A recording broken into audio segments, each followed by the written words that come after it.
Welcome back to This is a Commander channel, where this is a Commander channel, and today I'm going to talk about Commander Tough Rules and Cool Interactions, episode 67. Today's episode is going to be a follow-up to the previous episode, in which we had a goofy scenario involving a replacement effect being applied to a card, and for today's episode, we're going to go a little bit further and complicate it even more. Be sure to watch that previous episode before this one, and it is linked in the video's description down below. Okay, so we're going to use the same scenario as before. I, as the active player, control 3 creatures, and I cast Azuri's Predation. My opponent A has 3 creatures, and in response casts a Crafty Cutpurse, so that when my Predation resolves, they will actually have 4 creatures. And then my opponents B and C have 5 and 6 creatures respectively. As I covered in the previous video, this means that the Predation would end up seeing 15 creatures under my opponent's control and make 15 4/4 creature tokens when it resolves.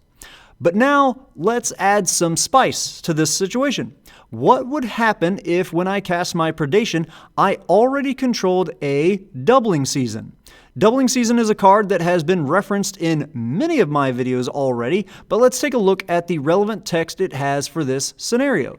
It says, if an effect would create 1 or more tokens under your control, it creates twice that many of those tokens instead. So, how does that possibly complicate this situation? Doubling Season has a replacement effect, and I have covered replacement effects in many episodes previously, like episodes 13, 44, 48, and 60, as well as quite a few others. So please check them out for even more information about replacement effects. But today's episode is special, as it will cover an aspect of replacement effects that I've yet to cover. Okay, so back to the scenario. My opponents collectively have a total of 15 creatures. I control Doubling Season and cast Azuri's Predation, but my opponent flashes out Crafty Cutpurse, so they get the creature tokens instead. So how does the Doubling Season factor into this?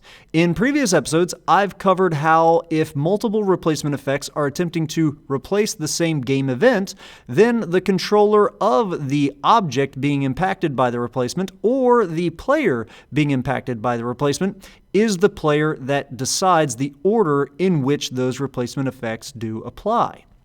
So going by that, who gets to decide the order in our scenario? Does my opponent A get to pick that my Doubling Season will cause the 2 4/4 creature tokens to enter for each of those 15 creatures instead, and then their own Crafty Cutpurse cause the now 30 creature tokens to enter under their control instead?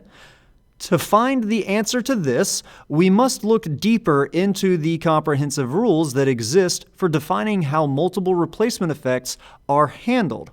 Section 616 governs this, and we will be specifically looking at 616.1b, which says, if any of the replacement and/or prevention effects would modify under whose control an object would enter the battlefield, one of them must be chosen. If not, proceed to Rule 616.1c. When reading these, they each have a if not, proceed to Rule 6161 and then the next letter. So we can see that there are different levels of priority that certain kinds of replacement effects have in the game.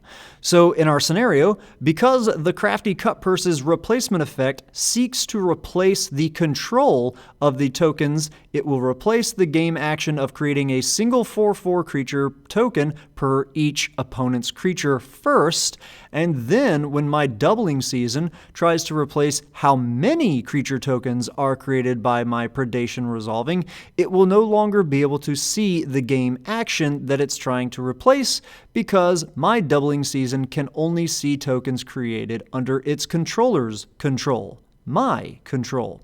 And those tokens from my Predation are no longer entering under my control.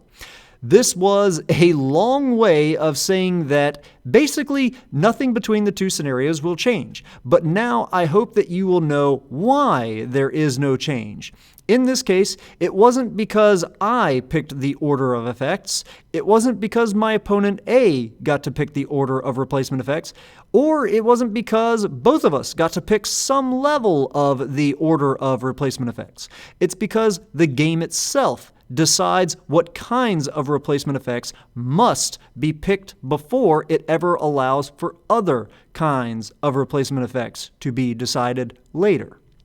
Anyhow, that's all I've got for today's episode. As always, I hope that all of you found this video to be entertaining at least. I hope it also made sense. There was a lot of words involved in this one. And I do hope that you guys even did learn something about these crazy rules in this great game of Magic.